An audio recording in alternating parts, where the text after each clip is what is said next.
So that's the difference between a capital X and a lowercase x. So it says x can be found by counting. That's what discrete is. Random, x is the result of a random process, and the variable x can take any value in the domain. And in this example, this is the domain for the coffee percolators. So it's the domain for this specific example.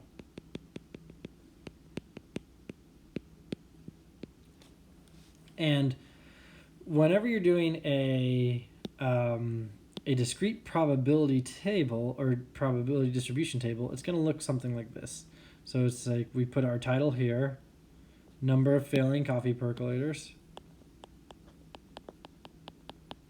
and then this would represent the numbers here, 0, 1, 2, 3, 4. And then down here, you're going to input your probabilities.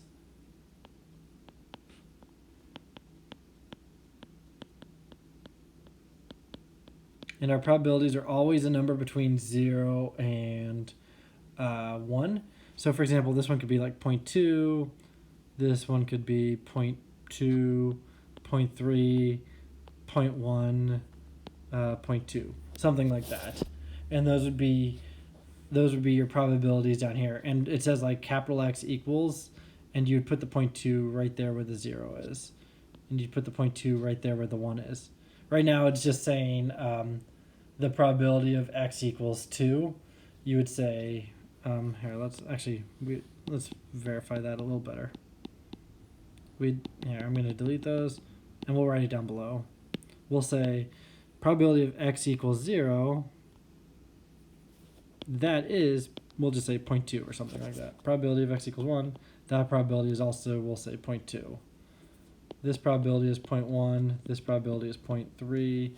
All right, and that's how you would assign a probability distribution table, something like that. Okay, so the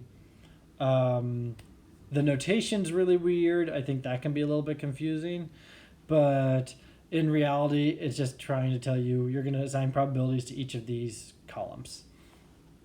Anyone have any guesses what all the probabilities have to add up to at the very end? Yeah, exactly. They always have to add up to 1. Okay? So it says they must add to 1. And when I say, and that's going to be the five probabilities must add to 1.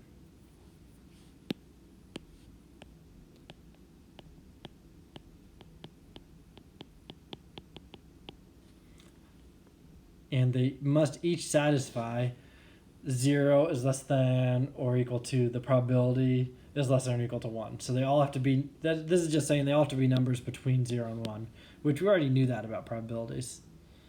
They must be numbers between 0 and 1. Okay?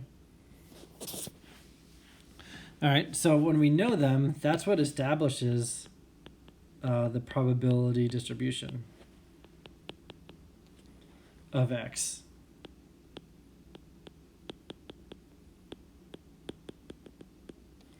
Okay, since the table shows how the entire probability of 1 is distributed to each value of the random variable in its domain. So a lot of times with the probability distribution table, you'll be given the probabilities, or maybe you'll be given 4 of them and asked to calculate the 5th one, something like that, because you know they all add up to 1, so you can find that 5th one. Those are the types of questions you would be dealing with a probability distribution table. Okay. Now, a discrete probability, I might not have given myself enough room here. Yeah, discrete probability distribution is the set of all possible values of a discrete random variable. And then it says a subset of z, and it's that weird z. That just means integer values.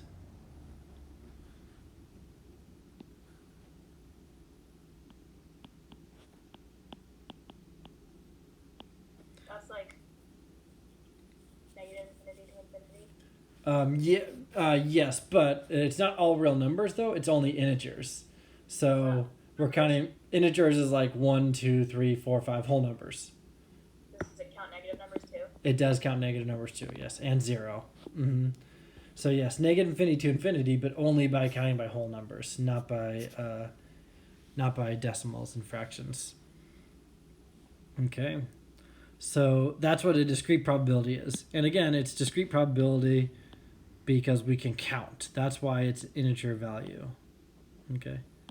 Did I misspell integer? I think we need an R there, right? No? Maybe? Yeah.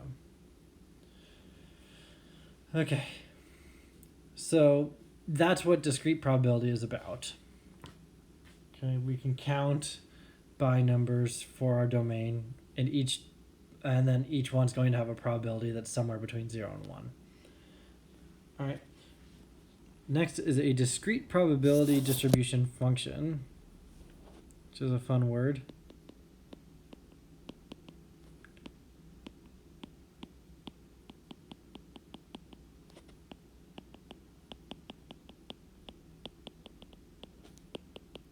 Did not give myself enough room there at all. A discrete probability distribution function, which is going to go by f of t, assigns to each value of the random variable its corresponding probability. F of t equals the probability of t, all right?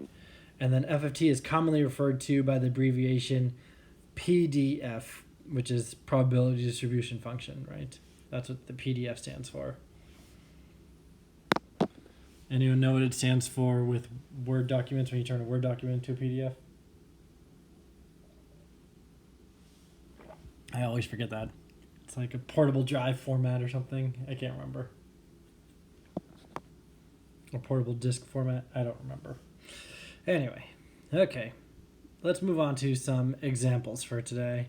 So it's a lot of vocabulary on the front end, top heavy. Example 17 says, show that the function f of t equals t minus 2 over 15, all right, where t is an element of integer values. That's what this part means right here. We'll write that down.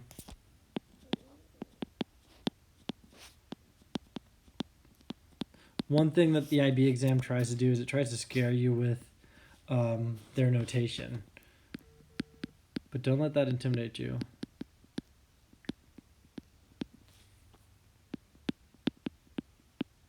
So t is an element of integer values. And then it's saying, hey, the domain is going to be 3 to 7.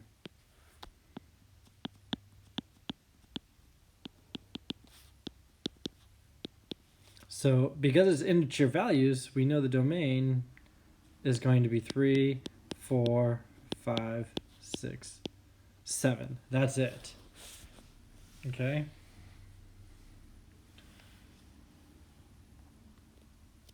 So now, show that the function, oops, I wrote the function twice. So we'll delete one of those. Show that the function f of t for t minus 2 over 15 defines a discrete probability distribution by constructing a table of values. So we broke down all the vocabulary in the second part. Now what we're going to do is we're going to create our table of values. And what we're going to do is we're going to say this is t, this is our f of t. And remember, what the vocabulary said above about f of t, it says f of t is this right here, which just means the probability. So it looks really intimidating, but in this case, it's really just a code word for the probability of what's happening here. Our t values are 3, 4, 5, 6, and 7.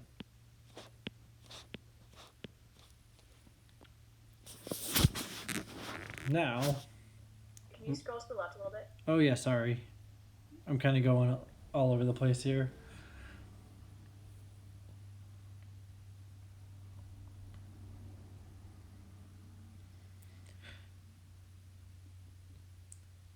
So again, I think what's really difficult about these particular problems is the notation. It really jumps all over the place, but once you understand that notation, it's really not that bad. It's just that I think that's the scary part for these problems. So we set up our values. We know that the domain's asking for integer values from 3 to 7. That's where we got these numbers from right here. From those integer values from 3 to 7. Now we can get the other numbers from this equation right here. Just like everything we've done in algebra up until this point. What happens if f equals 3? We plug in 3 into this equation. And we would get 3 minus 2 equals 15. 1/15. Guess what? That's our probability. So the probability of you drawing the number 3 is 1/15. And then we go through and do that for 4, 5, 6, and 7 as well. And we should hopefully recognize a pattern. We're going to get 4 minus 2 over 15. So the next one's going to be 2/15. Anyone see the pattern yet? Guesses what the next one might be? We go 1/15, 2/15. 3/15. You got it. 4/15, 5/15. We can definitely round those. So like 3/15 you could rewrite as 1/5. 5/15 you could rewrite as 1/3. I wouldn't recommend it right now though. This is like one of the few times when we don't really want to change the probability, because I want to make sure, do these add up to 15? 1 plus 2 is 3, plus 3 is 6, plus 4 is 10, plus 5 is 15. It adds up to 5/15. It checks out. We did that correctly. We have all of our probabilities of this function, okay? So the probabilities are 1/15, 2/15, 3/15, 4/15, 5/15. It adds up to 15/15, which is 1. And that's perfect. Okay. So we could even make a note of that if we want.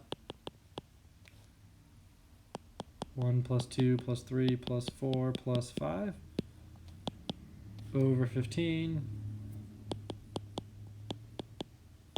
equals 1. Now we know, since that happens,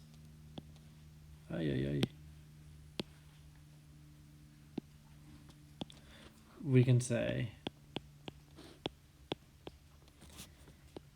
f of t equals t minus 2 over 15 defines a probability distribution.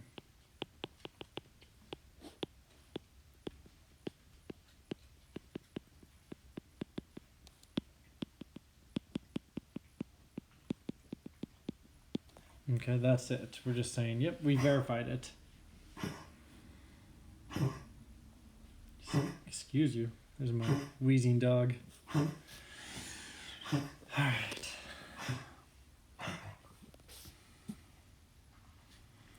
All right.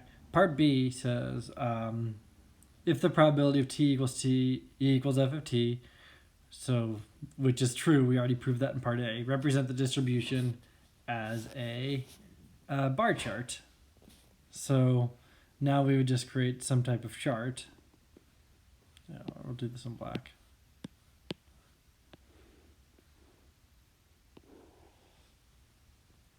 Okay. And it's kind of funny how they just throw in bar charts here. Like, maybe it was in a chapter that we skipped, but I'm not sure, because they don't really teach it in this section. So hopefully it was in a chapter we skipped at some point. But whenever we're doing a bar graph, we're just going to put our distribution values. That's our t's down here. That's our t values. And then over here, we're going to do the f of t value, just our x and y. And the probabilities, like if I put 1/15 in my calculator, I can figure out what that's going to be. I think it comes out to like 0.075 maybe. Yeah. 0.0667. So on this one, we'll probably go, let's go by 0.5s.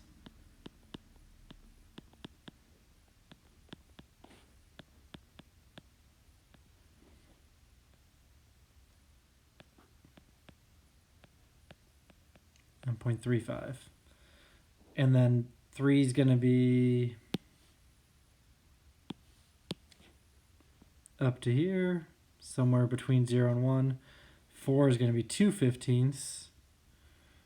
2/15 is going to get us between 1 and 1.5. 3/15 is 1/5. That's exactly 0.2. And that's how we'd fill this in. I know 5/15 is going to be 1/3. That's going to be pretty high up. And 4/15, I'm not sure exactly where it is without doing it in my calculator. I can get somewhere between 0.25 and 0.3.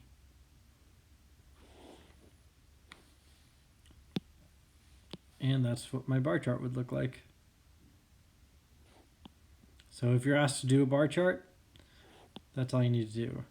Remember, we did talk about histograms, and the difference between a histogram and a bar chart is histograms are connected, like all these lines would be connected to each other. Bar charts, they're not connected. That was the difference between the two. All right. But that's what our bar chart's going to look like for this particular problem. Okay.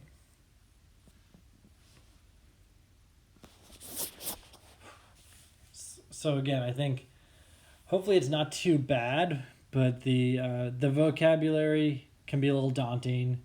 But once we break it down, hopefully this makes a little bit of sense. Just this is what we talk about when we talk about discrete data specifically. Okay, and the IB exam tries to throw you off with these, with all of these weird, this notation. Okay. Example 18 says a fair cubical die, so that's a 6-sided die, and a fair tetrahedral die. Tetrahedral is 4-sided. Are thrown.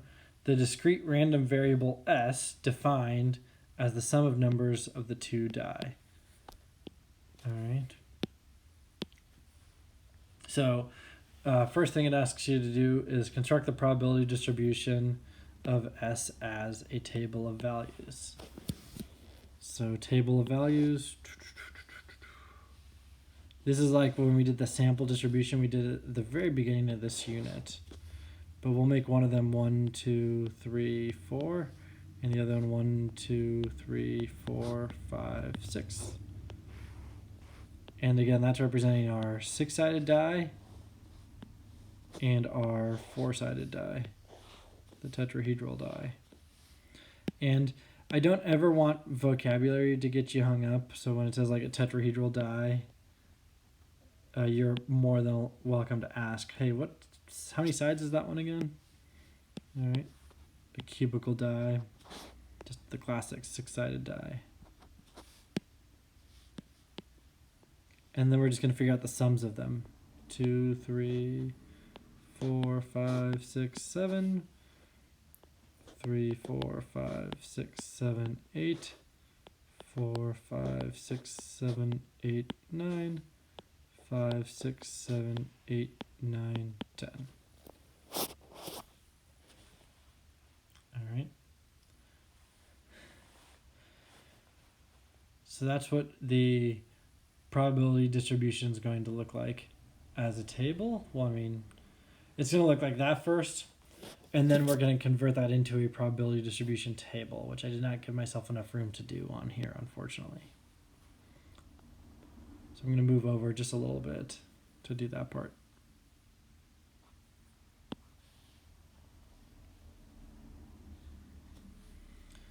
All right, but what we're going to do for the probability distribution table, we're going to say, hey, here's our S, here's our probability of getting S equals S. All right, we're going to make that a little bigger.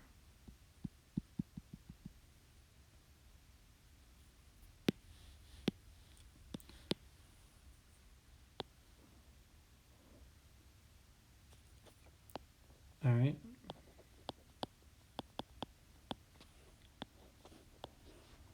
And our S values are all the possible outcomes. There's 2, 3, 4, 5, 6, 7, 8, 9, and 10. Our Y values are the probabilities of those outcomes.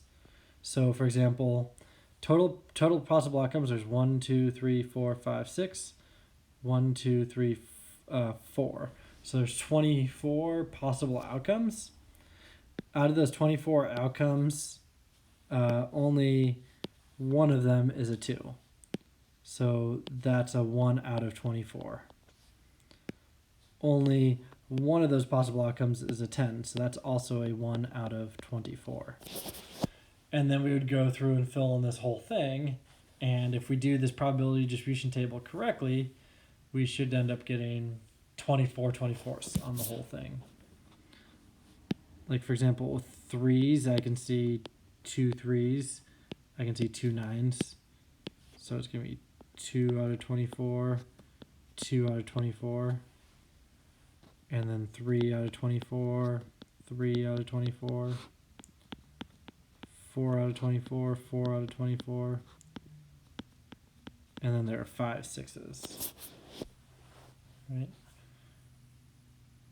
Is that right? So there's 1, 2, 3, 4. 1, 2, 3, 4, 5. Oh no, so 4s, there's 1, 2. Okay, so 3s, 1, 2. Yeah, 1, 2. 4s, 1, 2, 3. 1, 2, 3, 4. 1, 2, 3, 4. Yep, you're right. There are only 4 6s. So, yep, you're right. There are only 4 6s. So there's 4 5s, 4 6s, and 4 7s. Is that correct?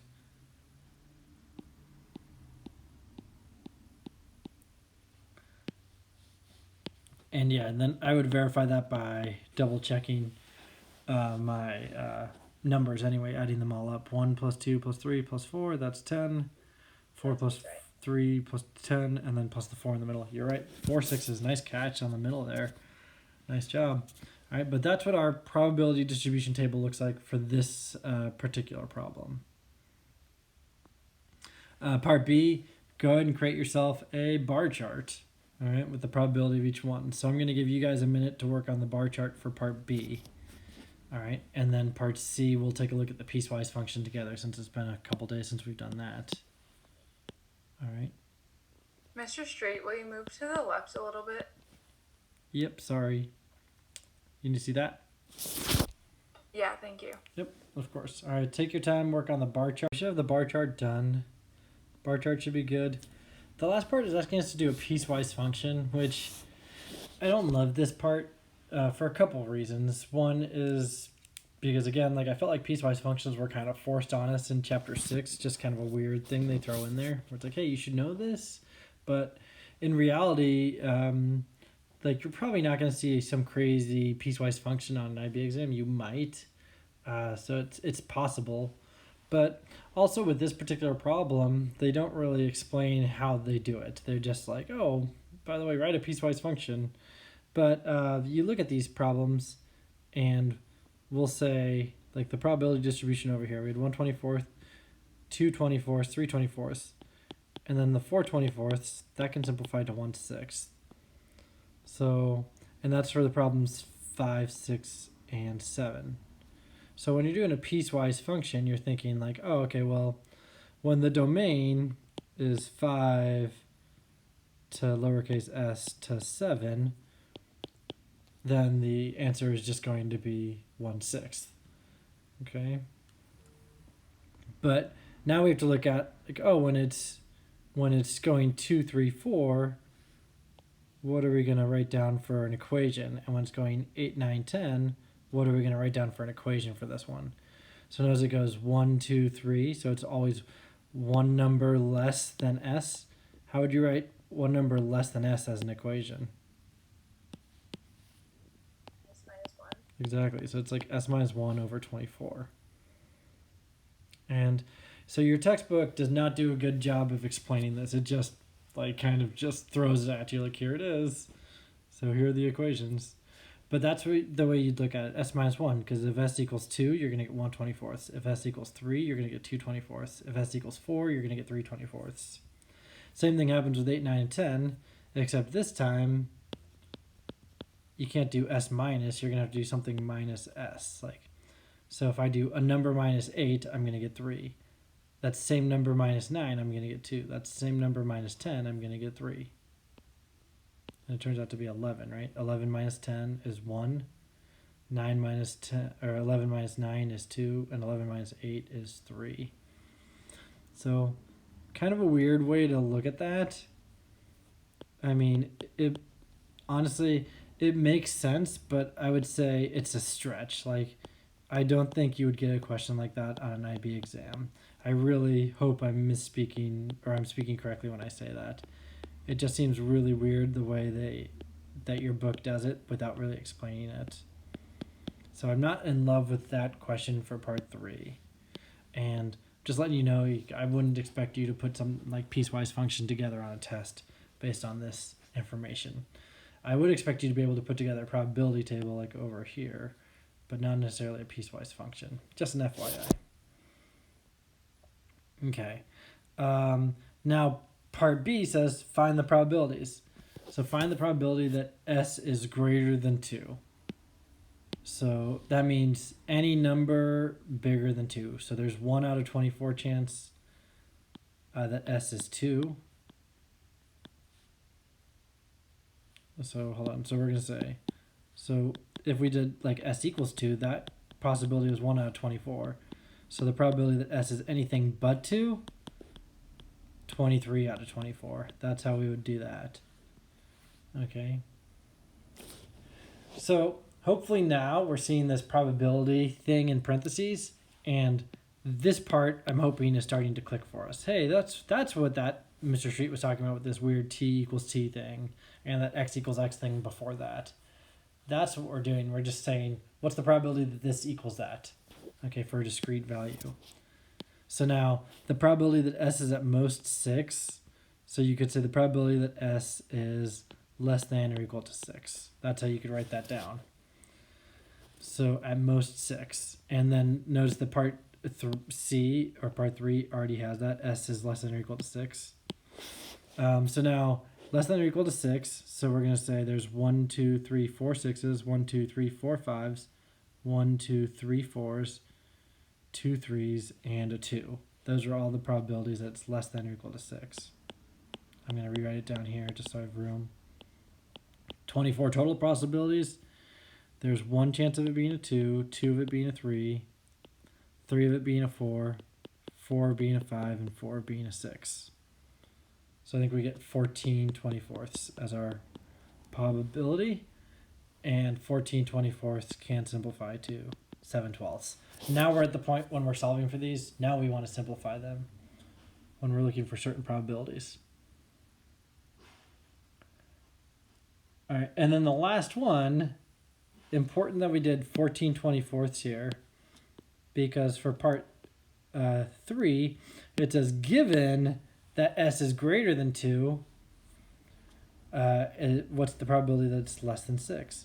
So for this one, we would say, oh, well, we did the 14 24ths was the probability it's less than 6, but we have to subtract that one possibility that it was exactly 2.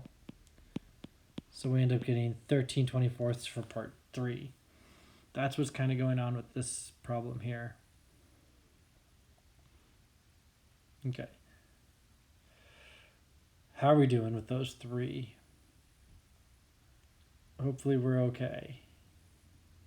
But that's kind of the idea for this lesson today. It's a little shaky, I get it, but yeah, that's kind of the idea. We can write down the probability that S equals something or S is something, and the vocabulary is really starting to build up now because it's S is less than 6, given that S is greater than 2. All right. So we're already limiting something. So now we're just looking for the probability that S is 3, 4, or 5, or 6 instead of 2, 3, 4, 5, or 6. That was the big difference for part 3 there. Okay. All right. Now, problem 19 says the probability distribution of a discrete random variable u, u, is defined by this. So here's the probability of u, and then here's the equation. Given that u is an element of 4, 5, 6, or 7. So it's saying there's our domain, 4, 5, 6, or 7. Find the value of k, and hence draw the table of probability distribution of u. All right. So what we can do here is we start by saying, let's draw our probability distribution. We know that there's u, and then there's the probability that the capital U equals lowercase u. And we're doing those numbers 4, 5, 6, and 7. Those were our domain values. And if I were just to plug in 4 for u into this equation, I'm going to get k of 4 minus 3, 8 minus 4. And I'm going to get 1 times 4. So this really becomes 4k. And that's if I did the probability of u equals 4. If I did the probability of u equals 5, I'm plugging in 5 now, k equals 5 minus 3 and 8 minus 5. Okay.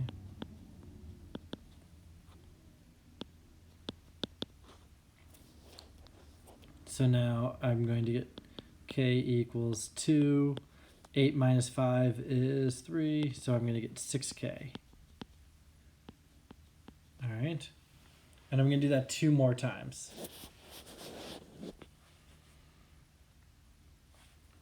Plug in 6.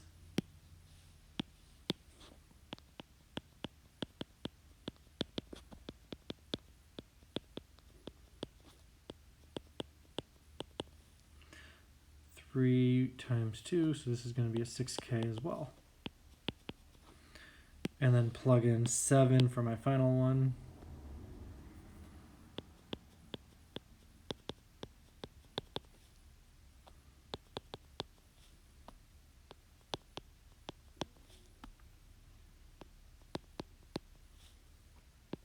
And that's going to be 4 times 1, so that's going to be 4k.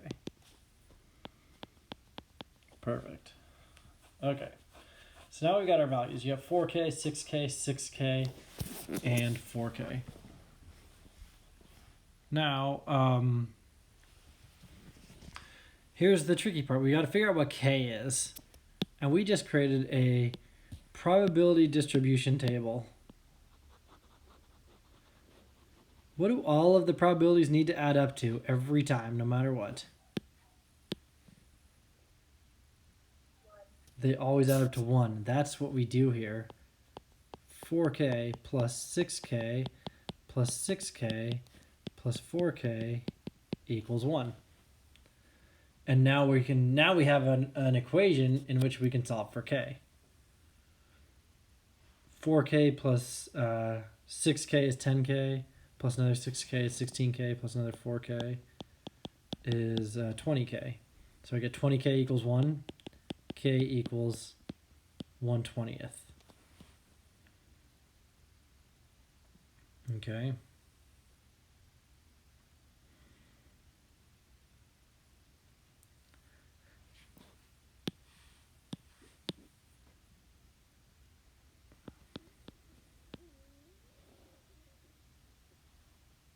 And once I get k equals 1/20th,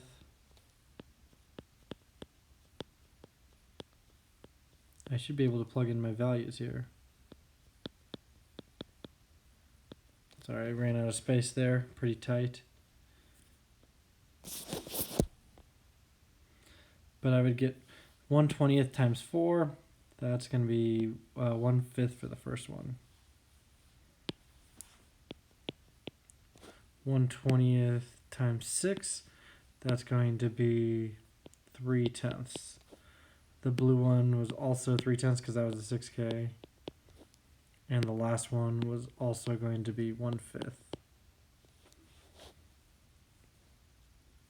So then the last part is just, we found out what k is. Now let's finish off our table.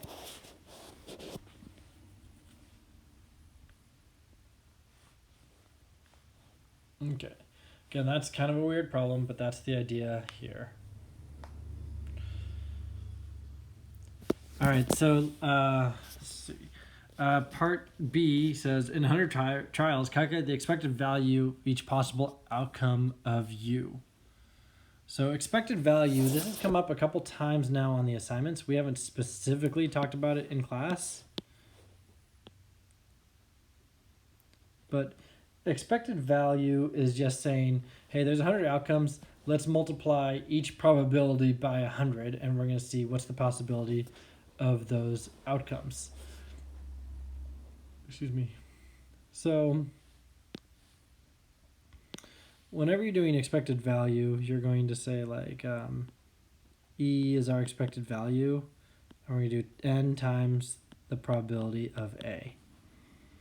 And in this case, the probability, like of the first one, we're going to say 100 because that's the 100 trials. And the probability in the first one's going to be 1/5.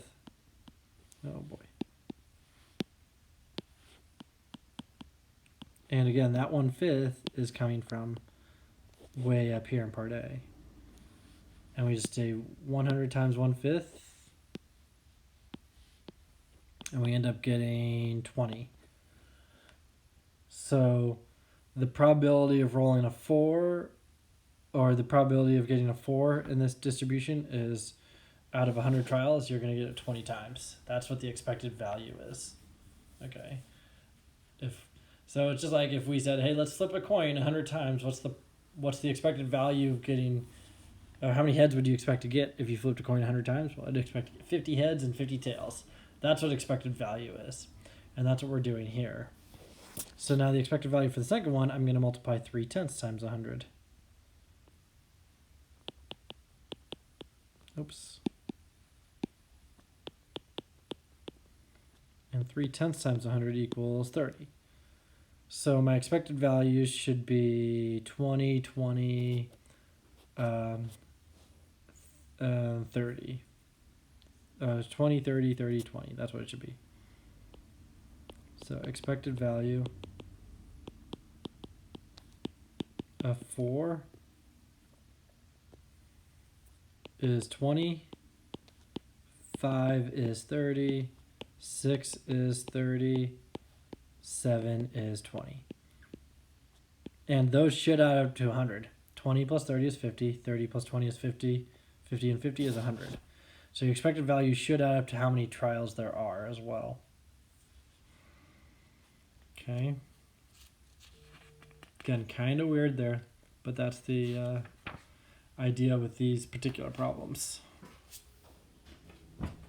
Okay. Part C says, find the mean of the values of U found in these 100 trials, assuming the frequencies of each outcome of U are given by your expected values. So now it's basically saying if we were to create a frequency table, which we did back in chapter 3, now it's like really starting to put everything together, which is really annoying because it's like, why is this all happening right now?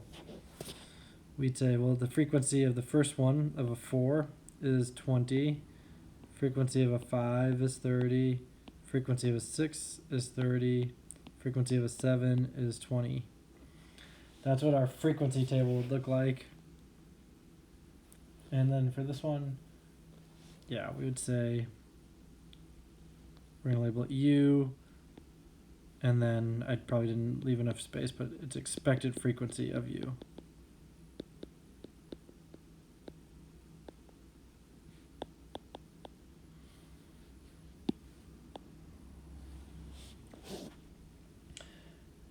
And now it's asking us, find the mean. So whenever you're doing a mean, you could put this into your calculator if you wanted to. Or the old school way of doing a mean, 4 times 20 plus 5 times 30 plus 6 times 30 plus 7 times 20, all divided by 100, our total values. Because there's 100 frequencies or 100 occurrences, and then that's all of our means combined. And I can tell right now, because there's 50 at 4 and 5 and 50 at 6 and 7, it should be 5.5. It should be 5.5. Okay, it should be our mean. And it comes out to 5.5.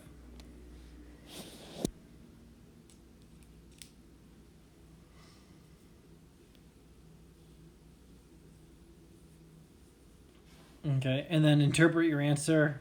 Basically, this is a weird one because it's not a real world context, but we would say that 5.5 is the expected center of the data in 100 trials. We'd expect our mean to be 5.5 in 100 trials of this. Okay.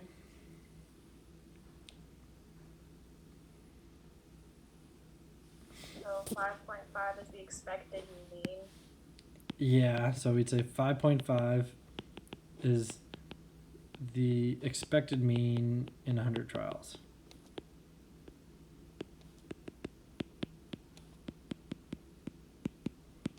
Expected mean of this data, I should say, but yeah.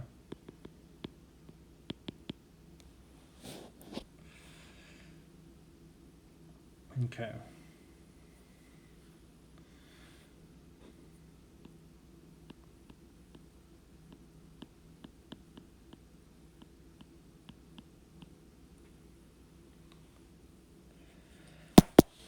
All right, so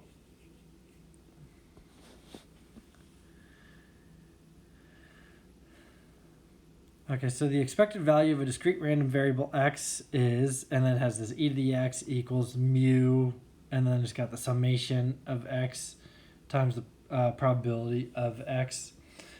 So that's just where we're saying the sum of the probabilities. That's exactly what we just did in the last example. It just looks a little intimidating again because it's in the discrete tables. So we have mu here. Mu is the mean of discrete data. Oops.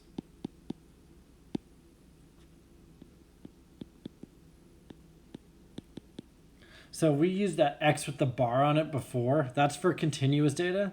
Mu is the mean of discrete data. It's like this Greek letter instead. And then all this second part is saying is, hey, we're going to take all of the probabilities, we're going to multiply them by each value of x, and then we're going to do the sum of them. And that's exactly what we just did. We did the probability, like the expected frequency, times the value, and then we did the sum of all of them. That's what was going on here.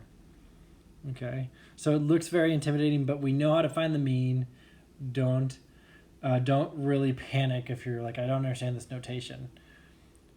But again, this is where what makes the IB exam very difficult is they're going to throw this notation at you. So you have to not panic and be like, oh, I don't remember this at all. I remember Mr. Street mentioned it once in October, but that's it. No, it's just don't panic. Just break it down into simple terms for yourself. Okay, there's something with probability here. There's an x value and input. All right, and then I'm going to do a sum of all that. Okay. Almost there, guys. A newsagent in Oxford takes delivery of 6 copies of a Scottish newspaper each Sunday. The newsagent has a regular order from her customers for 3 newspapers, but sales vary according to current events, sports, etc. The newsagent has collected data over several years to help predict her sales, creating a probability distribution table for random variable S, the number of Scottish newspapers sold on Sunday. Okay, find the expected number of newspapers sold and interpret its meaning in context. So this is saying like, hey, if she's either gonna sell 2 newspapers, 3, 4, 5, or 6, and then this is the expected output of each one. So if we're trying to find the expected mean of S, this is where that summation comes into play. We're going to do 2 times 0.05 plus 3 times 0.39 plus 4 times 0.29 plus 5 times 0.22 plus 6 times 0.05. Okay. What number would we be dividing by here with this mean problem? What are all those probabilities going to add up to? theoretically, they're supposed to add up to 1. So we would technically just be dividing by 1, so we're not really dividing by anything. We're just, we're dividing by 1. Not a big deal. Okay, and this is where this formula from up above comes in. Hey, we're going to take all of the probabilities, we're going to multiply them by the x values, and then we're going to do the sum of all of them. And we don't need to divide by 1 because we already know the probabilities. And this is going to give us our expected value.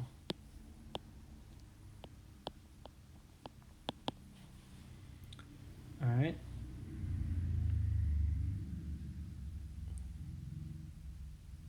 And we should get something like, oops, 3.83.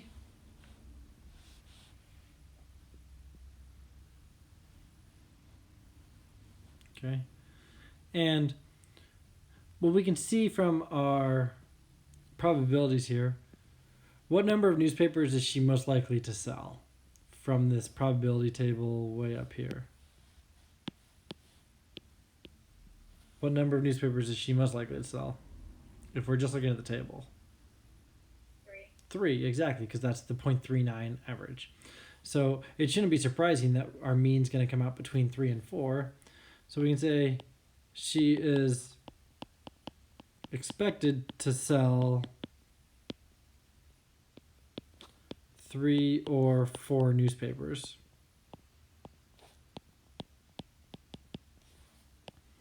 But 3 has a slightly higher probability. But on any given day, you know, the mean's going to be 3 to 3.83.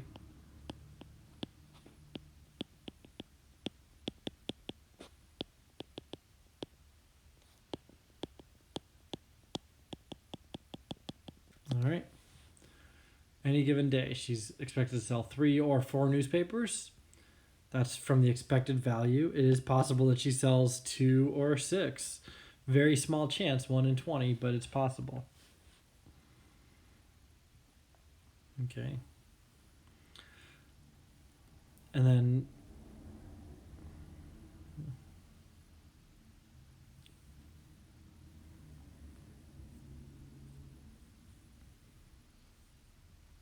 okay. And then there was just a note in your textbook that just said if x is a discrete random variable that represents the gain of a player, then the expected value of x equals 0. It's saying the game is fair. Just a quick note there saying that's how you can tell if a game is fair, is if the expected value comes out to 0 for everybody. Everyone's going to have the same odds of winning, basically. Okay. All right, last problem today says some students have a meeting to design a dice game to raise funds for charity as part of a CAS project. Some of the decisions made in the meeting are lost. This incomplete probability distribution table remains. The students also recall that the expected value of x was 67 over 20 and that the probability distribution function generalizes to a linear model. So the probability distribution is going to create some type of line. Okay, that's what's happening here. Okay. So first thing, determine the missing entries in the table and find the probability distribution function, which once we determine the missing entries of 4 and 6, we're going to be right, we'll be right there. So we know that 11/40 plus 1/4 plus whatever's supposed to be where 4 is going to be like, we'll just say like A, and wherever 6 is supposed to be, we'll say is B plus 1/8. That all has to equal 1. So to solve for A and B, we're going to do like A plus B equals 1 minus 11/40 minus 1/4 minus 1/8. Okay.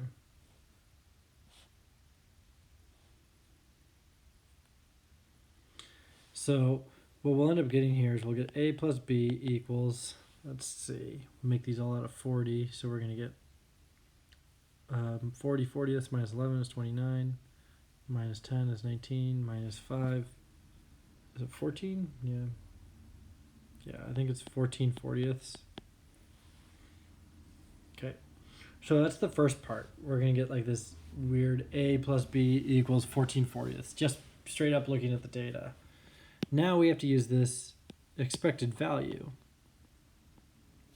Hey, the expected value is 67/20ths. And we know how to find that expected value. We know that 67/20ths is going to be equal to 1 times 11/40ths plus 2 times 1/4 plus 4 times A plus 6 times B plus 7 times 1/8. And what we're going to do is we're going to get a second equation here. And this one, I'm just going to write it down real quick because we are tight on time. Whoops. 4a plus 6b equals, what did we have? 17/10. They simplified it for us. Okay, now we've got 2 equations and 2 unknowns. So the whole idea here is I could subtract b from this one, for example. And I can say, well, a is going to equal 14/40ths minus b. And now I can go ahead and plug in this value for a. And I'm going to solve for b over there. Okay, that's the idea. And then I can, it's a system of equations problem. And then I'm going to come back and solve for the other one. It is that time. It's a little past 11. I apologize for going over today. So after we get to this part here, we get this 4a plus 6b. I'm going to do 14/40ths minus b plus 6b equals, oh man, my 6 and my b do not look good.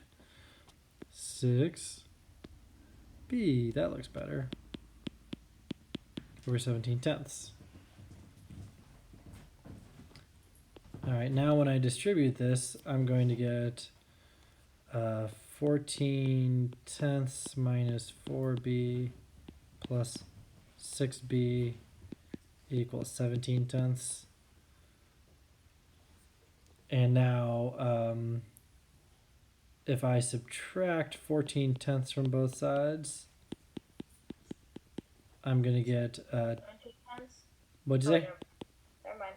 Okay, I'm going to get 2b equals 3/10. And then I'm going to divide both sides by 2, and b equals something like 3/20ths.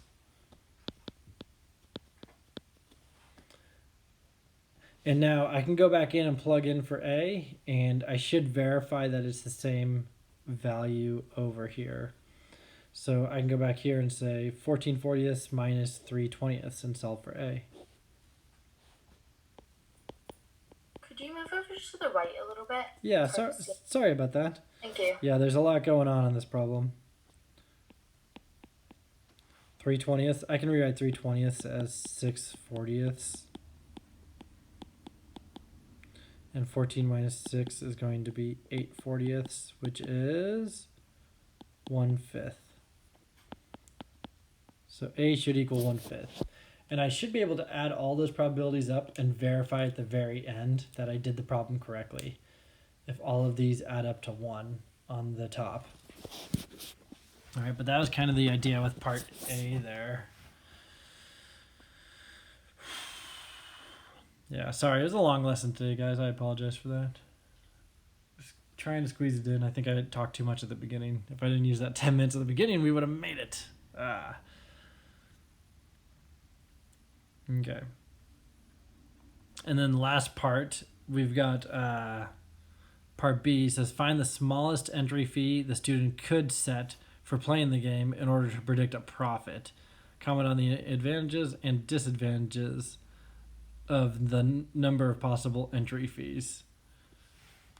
Okay. So the smallest entry fee the student could set for playing the game in order to predict a profit. Okay. some of the decisions. This is literally so confusing, and like doing the homework, the past two assignments is ridiculous. It's so confusing. It's been confusing the last two assignments. Yeah. So this would be a case to push the test back to Monday and have a little more review time.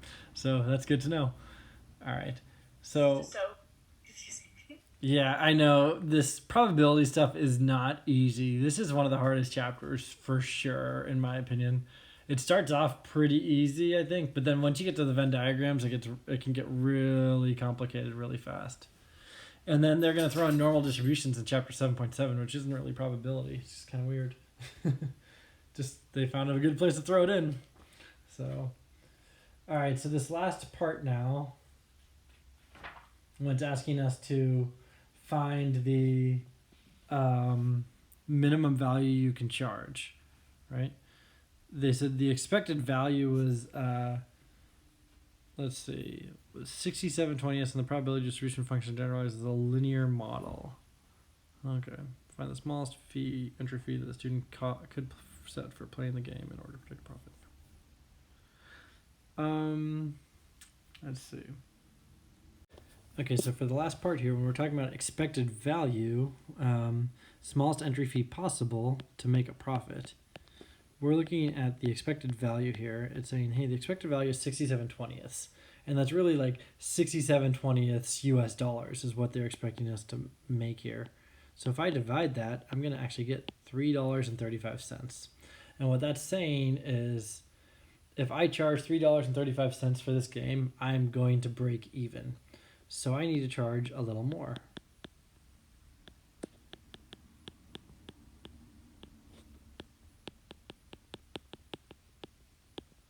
And in this case, I'm going to charge $3.36. It's going to provide the smallest possible profit, and I could still lose money if people come out winning a lot. So I might want to charge more than that, but that's the smallest, absolute smallest possible value I could charge.